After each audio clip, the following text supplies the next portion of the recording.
Coach, 2-0 start. I mean, it's a great way to start the season. Couldn't be any better. But I imagine you're trying now to counsel these kids that don't get too high and don't get full of yourself, patting on the back, etc. Because none of it matters, Wags. I mean, it's not like any of those games mean anything. This That's sports. I mean, you have to move on to the next one. And not only do they don't matter, but we're playing the best team. The will probably them and Notre Dame, two of the better teams, athletically, size wise, that we'll play all year. So this is going to be a big game for us. We're going to their place. It's going to be a really tough game for us. Well, I imagine Memphis is going to want revenge because you got them at the beginning of the season last year, and it turned out it was one of the only losses they took in the conference. Well, I know they got a lot of goals for their program. Starting off being Ole Miss, they're undefeated. Both of us want to keep going. This is a big game not only for our conference but for each team. If we can't get up for this game, national television, I mean, what can you get up for? How have you tried to approach these two bye weeks that came so early in the season in terms of, I mean, you want to use it to your advantage. Was there anything you did try schedule-wise that you thought, was helpful? Well, I thought we played well last week. I think a lot of things we did is similar in the past. We try to get some rest, but you also got to get ready. And so you always try to see the balance, not too much rest, not too much work. I mean, sometimes you don't want to grind everybody and you get to the game and you got 42 guys that are in injured reserve. And so, we'll just try our best again to try to make sure we can get some work in, but don't get us hurt here on the field. And that's always tough because you got to get ready. You got to get ready for a good team. There's football, there's contact, but you don't want to leave everything in practice. Navy's been pretty good whenever it's had an extra week to prepare for an opponent. Can you talk about that? And then do you begin with Memphis stuff this week, or do you wait till next week to kind of introduce? I guess with a Thursday game, you can't. You gotta go. No, we're full force into Memphis. Yeah. We got all of our eyes on them. Like I said, last week's over with. The best team that we're going to play, in our conference on our side. Mike's done a really good job. They've won a ton of ball games over the years. This is going to be a really good game for us, and I'm excited to see where we're at. I think this will give us a barometer where we're at. I like the way we're playing. We're playing as well as we've ever played since I've been here, but it doesn't mean anything. You got to move on to the next game. Well, it's on a Thursday night game. Strauss, how many Thursday night games has Navy ever played? Quite a few. Couple? Not a lot, yeah. Right. I mean, it's a new thing it's something you haven't dealt with a lot during your tenure. How do you handle it, and what's your thoughts on it? Well, it's always tough because, how do I say this? We actually go to school. So, you know what I mean? So it's tough because our guys go to class. Right, you can't just pull them out Tuesday and say, hey, we're going to go to Memphis and get 2 days in. Right. Yeah, and so that's always hard, a short week. But they have a short week too, so it is what it is. We just got to get ready. But it's a great opportunity to play on national television. And hopefully we're ready. Hopefully we don't embarrass ourselves, and hopefully we play well. Right. I don't know if you saw this Twitter account of Elon Nash. There's someone that has created this Captain Elon Nash Twitter account. It's very much like something that was done for Andrew Luck. It's kind of fun. It's well done. It's funny. Have you seen that? And I was just curious if you have. What are your thoughts? I actually have seen it. Somebody showed it to me. It's actually pretty funny. Yeah. But I don't know how Elon's taking it, but it's. I'm gonna ask him. Yeah. I did see that. In terms, you talked about the defense and how pleased you are with it, but I imagine that Coach Newberry is not ready to be crowned as the Prince of Navy football yet. How do you make sure the defense realizes it hasn't arrived? Because Memphis could smack that defense in the face real fast. Just what you said. I mean, how can you pat yourself on the back when you're getting ready to play Memphis? The only celebrating you do, hopefully, is at the banquet at the end of the year. But you just move on. You just move on to the next game. We're happy with the way we're playing. And so I don't want to take that away from our kids either, and from our coaches. We're playing well. But you got to move on. Right. I mean, you just learn from your past game, learn from your mistakes, hopefully improve on the things you're doing well, and you move on. I know you want to talk about individual injuries, but as a whole, I think you're fairly healthy after 2 games. Would that be accurate to say? I think about normal, you know what I mean? But I think we're fairly healthy. But, we're banged up, but so is everybody else. Right.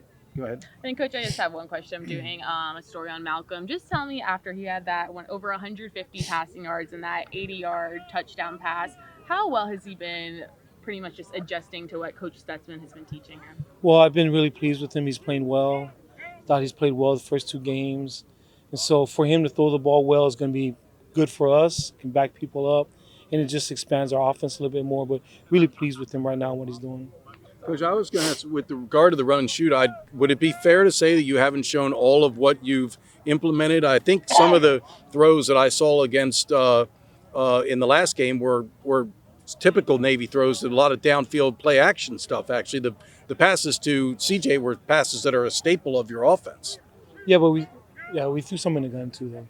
Right. So, So- but we haven't done anything. But Would it be fair to say there's more to it that we haven't? I got no comment on that, Wags. Okay. Well, last about the offense. I mean, it does seem as though this looks a lot more like the Navy offense from a few years ago. I mean, for last couple seasons, you did a lot of zone, inside, outside zone stuff. I think you've kind of gotten back to the core of triple option. Would that be fair to say? I don't know. I mean, we still did some zone last week. I mean, we just take what people give us, and right now we're playing well. But I think, it's very similar to what we've always done. All right, thanks. Well, I wanted to, since you were going to Memphis and next week, I want to talk about the recruiting in Tennessee. And Memphis in particular, you've increased. I mean, you've did well in Nashville, and that has been a staple since you arrived. But I think Memphis is something you all have hit harder in recent years. Would that be fair to say? Yeah, we've got some good players out of Memphis. We had George Jameson a few years back. I'm just trying to think off the top of my head. Obviously, Sean White was from there. DJ Palmore. DJ Sean Palmore. Williams. Yep, Sean Williams. Sean was a little before my time here. Cameron Kenley's on the team now. Caleb Clear. Mm-hmm. So Memphis has been good to us. There's great football there as well.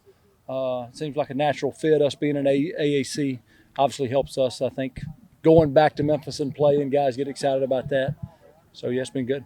So when you recruit, I mean, is it the fact that you have more exposure, the fact that you go there and kids can come and actually see what Navy football is about, or is it more about telling them that at least twice during your career we're going to be back here, or combination? Probably all those things. I think obviously we got a lot to sell here at the Academy. We've been playing good football. We got great academics, great opportunity for these young guys. So we sell that. Obviously, we sell the opportunity that you have a chance to come back home and play.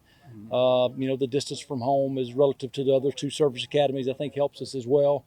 It's been good for us. Right. So would you say, I mean, obviously Navy has had some great players come out of the greater Nashville area. Do you think Memphis has a similar amount of talent? I mean, you think there's a lot there to get?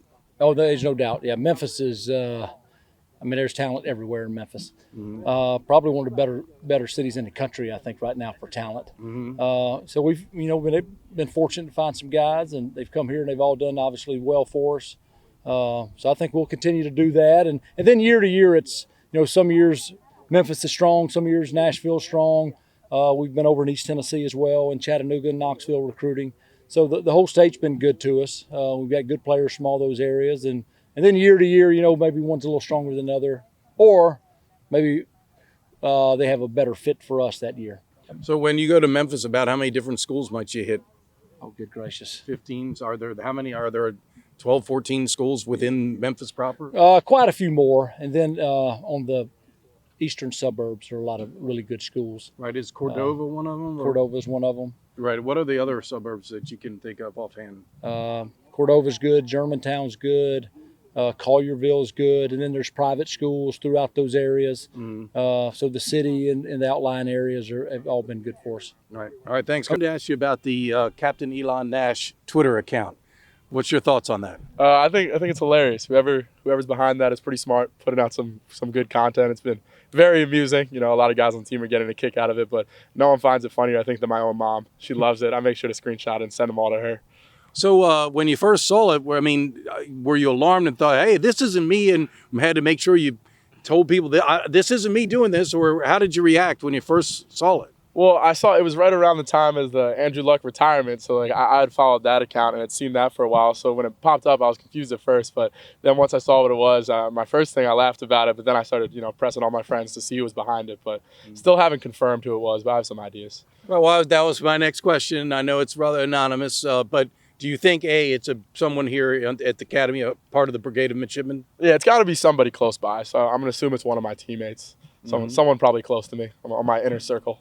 Why do you think they chose you? I mean, of all the people in Navy football, why do you think they chose you to have this kind of Andrew Luck parody type account?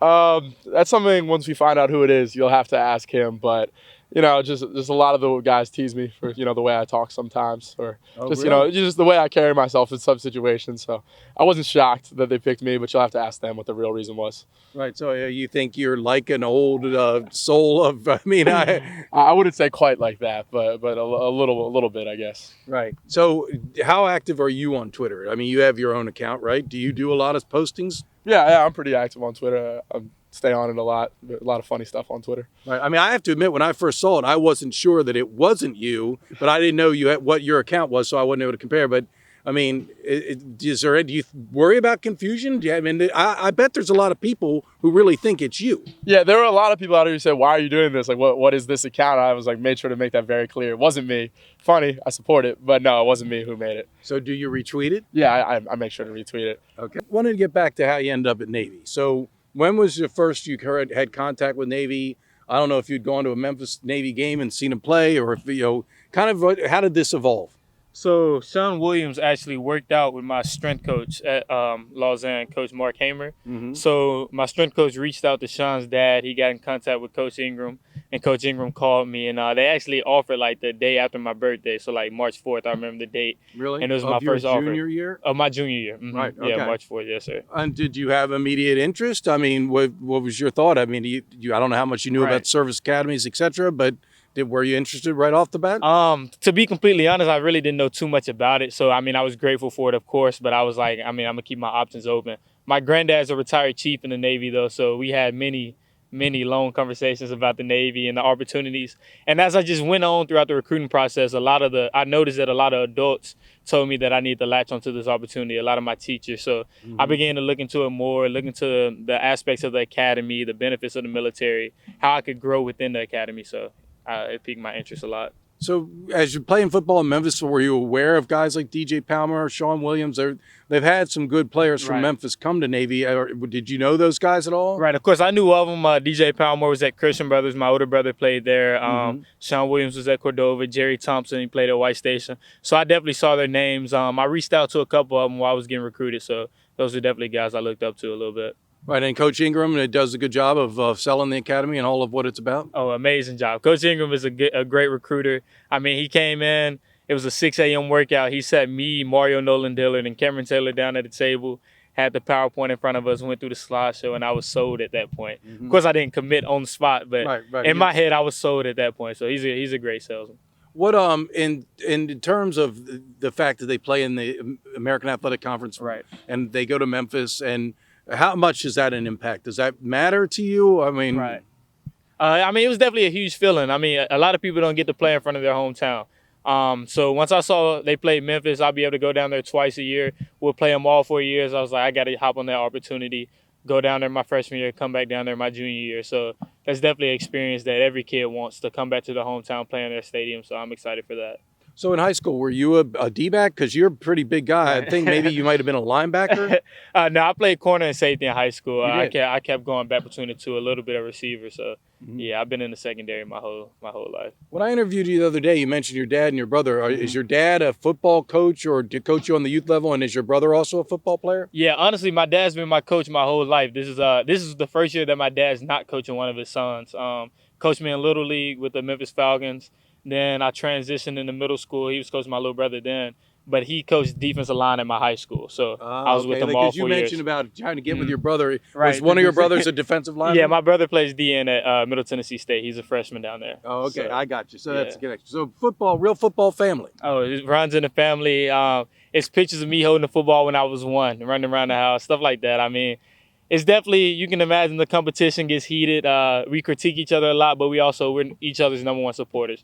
So we're calling each other before the games, after the game. So I love it. My sister and my mom, they know football season. They're on the road. They're watching it on Saturdays. So it's a great feeling. So how many extended family and friends for the Cameron Kinley will be at this game on Thursday night? It's going to be a lot. I'm expecting a crowd of 30, 40. That's just from tickets myself. So anybody else who's gonna be there that I don't know of. So I'm excited for it. I'm looking forward to getting back down there. So I know about Caleb Clear, and I went and found a couple other Memphis. But how many total Memphis guys, or in the guys from the overall region, Right. are on this team? So I'm gonna go from top to bottom. We got Jude Hodrick.